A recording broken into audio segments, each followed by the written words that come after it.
Ei, gente, como vocês estão? Espero que todos estejam muito bem e vamos continuar com a nossa história da redenção, né? Bom, ainda estamos falando sobre Jó e vocês já puderam acompanhar aí o que aconteceu com Jó. E depois de toda essa desgraça que aconteceu na vida dele, alguns amigos foram visitá-lo, né? Nessas horas, muito importante a gente poder contar com as pessoas, já que ele havia perdido tudo, inclusive a própria saúde. E bem, 3 amigos foram até Jó, cada um de uma região. E bem, chegando lá, quando eles viram a situação de Jó, eles já rasgaram seus mantos, né? Colocaram cinzas na cabeça, que era a forma que culturalmente eles mostravam luto, e sentaram ali com Jó e ficaram em silêncio durante 7 dias. Mas esse silêncio mexeu um pouco ali com as emoções de Jó, né? E passado esses 7 dias e 7 noites assim, Jó resolveu quebrar o silêncio. Bom, ele não entendia o que estava acontecendo com ele, por que aquilo tudo estava acontecendo com ele, né? Essa parte do livro são diálogos que os amigos falam, né? O que eles estão pensando a respeito da situação e Jó responde, beleza? A gente vai ver aqui agora o que os amigos falaram para Jó e a reação dele sobre essas mensagens a gente vai ver na segunda parte desse vídeo com o Léo, beleza? Então vamos lá. Vamos ler esse início aqui para vocês terem noção, né, de como estava a angústia de Jó, como ele estava se sentindo. Depois disso, Jó abriu a boca e amaldiçoou o dia do seu nascimento, dizendo: pereça o dia do meu nascimento e a noite em que se disse: nasceu um menino. Transforme-se aquele dia em trevas e Deus, lá do alto, não se importe com ele. Não resplandeça a luz sobre ele. Depois do desabafo de Jó, do capítulo 3, em que ele chega até mesmo a questionar a Deus, os amigos resolveram se pronunciar, eles tinham algo a dizer para Jó. Mas será que as palavras dos amigos trouxeram esperança, alívio ou dor? O primeiro amigo a falar foi Elifaz, beleza? E bem, de todos eles, né, ele ainda é o mais ponderado. Vamos dar uma olhadinha no capítulo 4, nos versículos 3 e 4 agora. Olha só. Pense bem, você ensinou a tantos, fortaleceu mãos fracas, suas palavras davam firmeza aos que tropeçavam, você fortaleceu joelhos vacilantes. Então assim, ele conhecia bem, né, o amigo que era Jó, conhecia bem a reputação e a influência de Jó, né? E começou elogiando Jó, né? Já que ele estava num momento de não querer nem ter nascido, porque o seu sofrimento estava insuportável. Então ele começa com essa abordagem. E depois ele vai para uma convicção que ele tinha de que Deus guarda as pessoas boas e pune as pessoas ruins. Olhem o versículo 7 do capítulo 4. Reflita agora, qual foi o inocente que chegou a perecer, onde os íntegros sofreram destruição? Então aqui ele está questionando um pouco, né, o caráter e a postura de Jó. Na visão dele, né, que ele transmite para Jó, é que se a pessoa está sofrendo é porque Deus deve estar corrigindo aí algo de ruim que ela possa ter feito. Será que é assim mesmo? No capítulo 5, versículo 17, que diz assim: como é feliz o homem a quem Deus corrige. Portanto, não despreze a disciplina do Todo-Poderoso. Então, para Elifaz, Jó estava sendo corrigido por Deus e deveria, tentar entender e aceitar esta correção.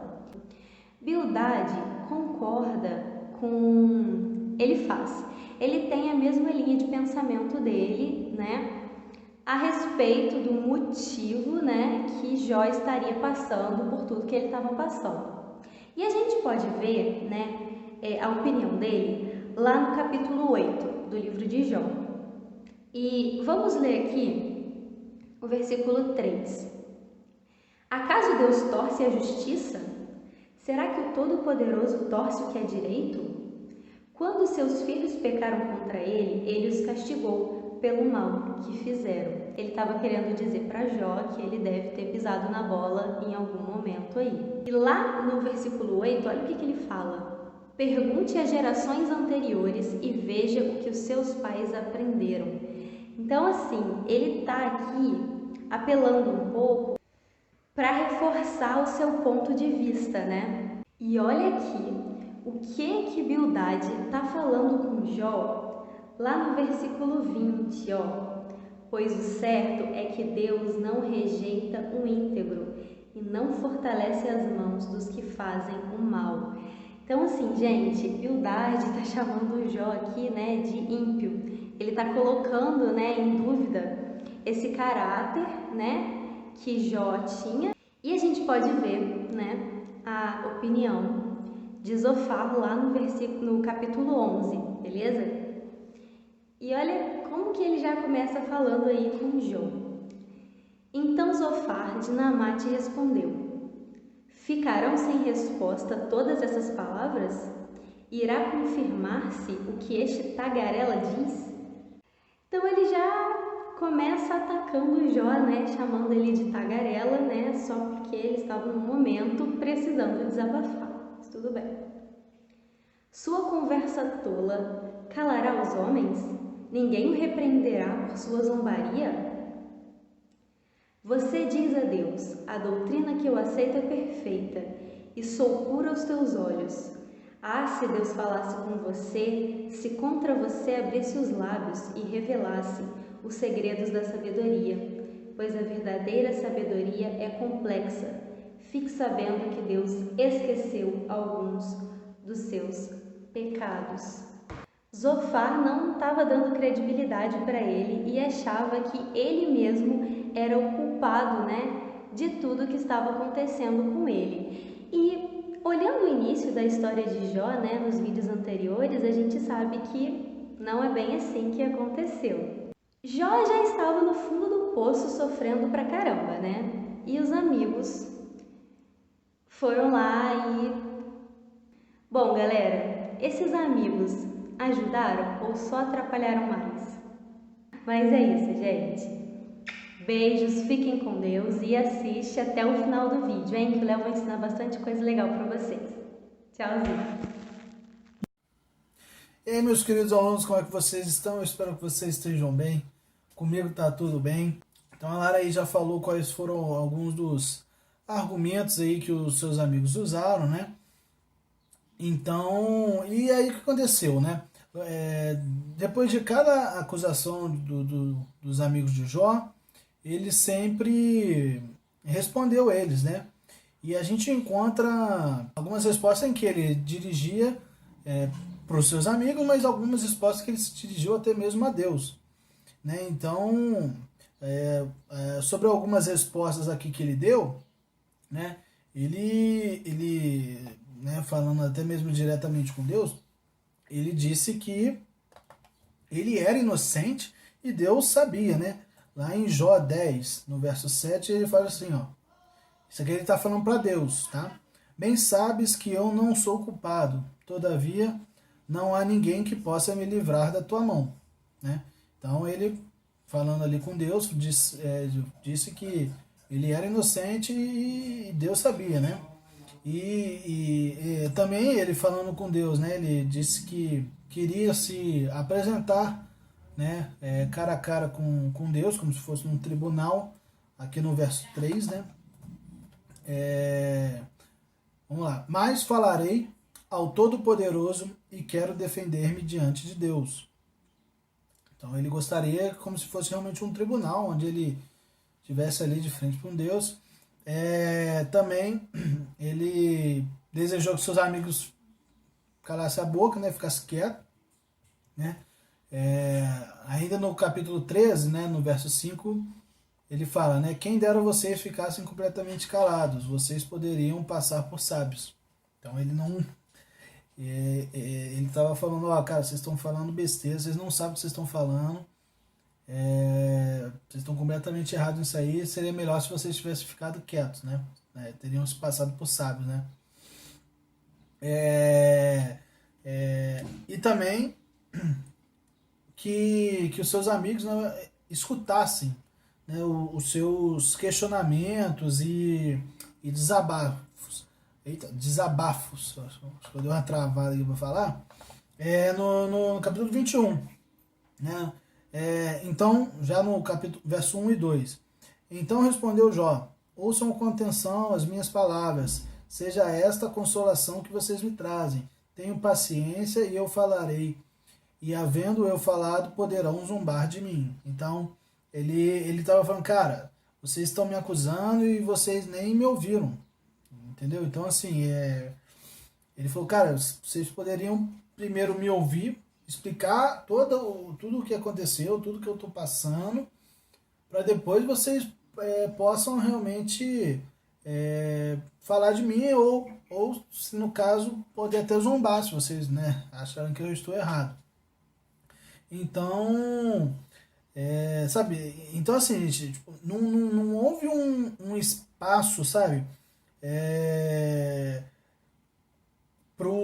para esses três amigos, né, perceberem, né, que estavam diante de algo novo, sabe?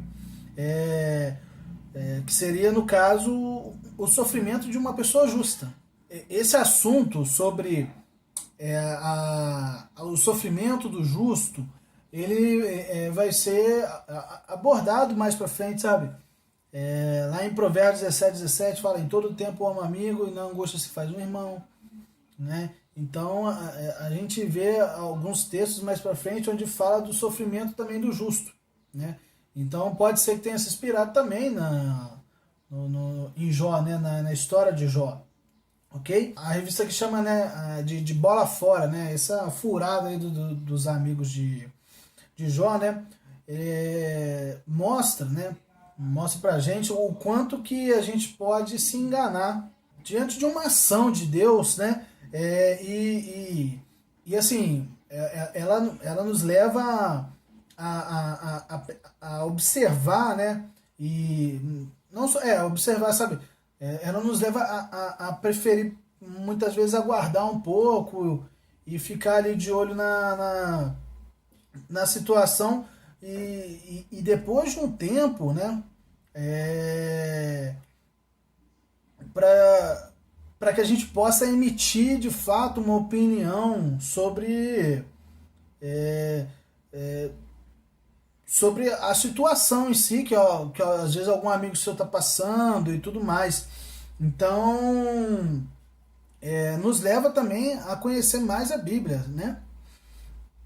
Então, assim, sem dúvida nenhuma, gente, essa questão que aconteceu com os amigos de Jó, ela acontece sim ainda hoje, né? Sem dúvida, o que muitas vezes a gente vê são pessoas julgando, né, a situação de uma pessoa ou outra e fala, cara, você está passando isso porque ou você ou alguém da sua família pecou, entendeu? E hoje você está colhendo o que você plantou, né? Então, assim, e geralmente elas falam isso sem ouvir atentamente, né, a pessoa que está sofrendo, né, e sem talvez estar refletindo sobre isso. Então, muitas vezes no momento em que uma outra pessoa, um amigo seu, que seja, estiver sofrendo, sabe? Muitas vezes o melhor a se fazer é ficar em silêncio, tá? Estando ali junto, chorando com ele, sabe? Tentando sentir a dor dele, sabe? Então, e em vez de talvez acusar essa pessoa, né? Tentar trazer uma orientação, sabe? Em vez de ser cara, você fez coisa errada. Em vez de falar, cara, ó, talvez você devesse fazer assim, para tentar ajudar. Sabe, lá em Jó 6, né? Jó dá uma dica pra gente, né? Sobre como a gente tratar a pessoa que está passando por algum momento de aflição, né? Ao aflito, deve o amigo mostrar compaixão, né? Então, sem dúvida, é um dos ensinamentos que a gente precisa ter com Jó, né? E com os amigos de Jó, beleza, gente? Então, assim, eles foram extremamente acertados quando eles chegaram lá e ficaram uma semana sem falar nada. Mas na hora de falar com Jó, eles tomaram uma atitude meio que, cara, você fez alguma coisa de errado e é por isso que você está sofrendo. E sem nem ouvir o que Jó tinha a dizer. Ele simplesmente falou assim, cara, com certeza é isso. Né? E então, nesse aí, eles pisaram feio na bola e Jó ficou extremamente chateado com isso. Ok? Então, fica a dica, gente. Se você vê um amigo, principalmente qualquer pessoa que seja, mas de fato, pessoas mais próximas, muitas vezes a gente consegue enxergar quando ela está passando por algum momento ruim. Chegue nela e não vá acusando, sabe? Tenta entender o que foi que está acontecendo, para que todo aquele sofrimento, toda aquela angústia que essa pessoa está passando, por que de tudo isso, sabe? E procurar dar mensagens de conforto e orientações, sabe? Em vez de acusações, ok? E agora, fazendo um paralelo agora de nós com Deus, né? Jesus, ele nos tornou amigos de Deus, né? Porque por natureza nós somos pecadores, né? Já nascemos em pecado, a palavra de Deus fala que a gente já é concebido em pecado, né? E, portanto, somos inimigos de Deus, tá? É dessa maneira assim que a Bíblia declara a nossa relação. Em Romanos 5, 5 do 10. Aqui no versículo 10, acho que só vou ler o versículo 10. Não, vou ler até o 13. Vou ler até o 13, tá? Vamos lá. Porque se nós, quando inimigos, fomos reconciliados com Deus mediante a morte do seu Filho, muito mais, estando já reconciliados, seremos salvos pela sua vida. E não apenas isto, mas também nos gloriamos em Deus por meio do nosso Senhor Jesus Cristo, mediante o qual recebemos agora a reconciliação. Portanto, assim como por um só homem entrou o pecado no mundo, e pelo pecado veio a morte, e assim também a morte passou a toda a humanidade, porque todos pecaram, porque antes de a lei ser dada, havia pecado no mundo, mas o pecado não é levado em conta quando não há lei. Então, beleza? Então aqui Paulo está dizendo, né, que através de Jesus Cristo que nós fomos reconciliados com Deus, porque a gente era inimigo de Deus, ok? Aqueles que praticam a iniquidade e tudo mais e amam o mundo, amam o mundo, são inimigos sim de Deus, ok? Não tem como a pessoa ser amiga do mundo e amiga de Deus, amiga dos prazeres e amiga de Deus. Não dá, tá bom, gente? Então vamos lá. Na Bíblia, a primeira palavra de inimizade, né, foi lá em Gênesis 3,15, quando Deus coloca inimizade entre a mulher e a serpente. Por causa do pecado, nasceu a inimizade, né? No mundo de forma geral. Então, o pecado ele faz com que o ser humano, né, não se sinta bem com a presença de Deus. Então, o relacionamento com Deus ele passa a ser algo mais difícil, de uma maneira assim que não dá, não dê prazer, sabe? Quando a gente tá numa inimizade com Deus, a palavra de Deus ou a presença de Deus não nos dá prazer, nos dá um desconforto. Então, por isso que muitas vezes, quando alguém está pregando e ela fala algo assim que vai direto com aquilo que talvez você esteja pecando, ela te traz um desconforto muito grande, tá? Não sei se vocês já sentiram isso, mas ela te tira totalmente da sua zona de conforto, ela não te faz se sentir muito bem com aquilo que está ouvindo, sabe? Então, assim, essa inimizade essa inimizade com Deus, ela é obra, né? Ela é uma obra da carne e quando nos aproximamos da carne, né? A gente se torna naturalmente inimigos de Deus, ok? A distância, gente, né? Que é a inimizade de nós para com Deus, né? Ela foi destruída em Cristo Jesus, ok? Por intermédio de Jesus Cristo, a gente pode ter sim prazer no Senhor, tá? E na comunhão, né? De estar sempre perto da galera, uns com os outros. Nós podemos sim construir, né? Verdadeiras e boas amizades, né? Por causa de Jesus, através de Jesus, por intermédio de Jesus, nós somos amigos de Deus, ok? E assim, e Jesus, que é o próprio Deus, né? Ele valoriza suas amizades, né? A gente vê lá, Jesus era amigo de Lázaro e ele chorou quando ficou sabendo da morte, né? De Lázaro. Lázaro era um amigo sim, de Jesus. Os seus discípulos eram os seus amigos, talvez os mais próximos ali, Pedro, Tiago e João, né? De fato eram amigos de verdade. E sem dúvida nenhuma, todos esses amigos de Jesus cometeram falhas, né? Erros, né? Mas só que eles nunca foram abandonados por Jesus, né? E Jesus ele sempre valorizou a amizade deles, né? E também sempre estava estimulando a ser amigos uns dos outros.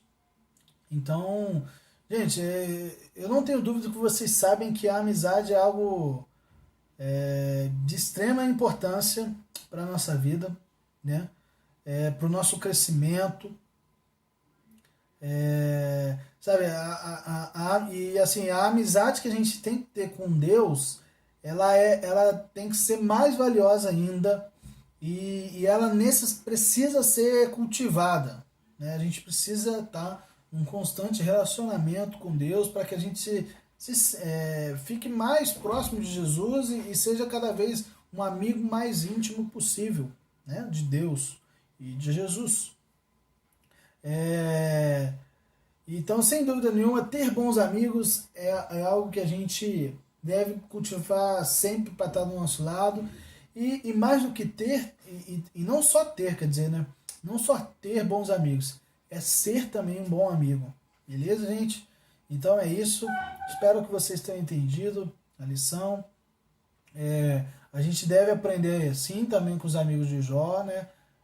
As coisas boas que eles fizeram. Foi muito legal eles terem ido lá, né? Mas também aprender com os erros dele. E com isso a gente tem a capacidade de poder sermos amigos melhores do que os amigos de Jó. Tá bom? Então é isso aí. Vamos dar sempre um cuidado especial para com os nossos amigos e também da nossa relação de amizade com Deus, tá? Essa, sem dúvida, é uma que a gente deve ser sempre a nossa prioridade, procurarmos sermos amigos de Deus. Tá bom, gente? Um beijo para vocês e até a próxima lição. Um abraço para vocês.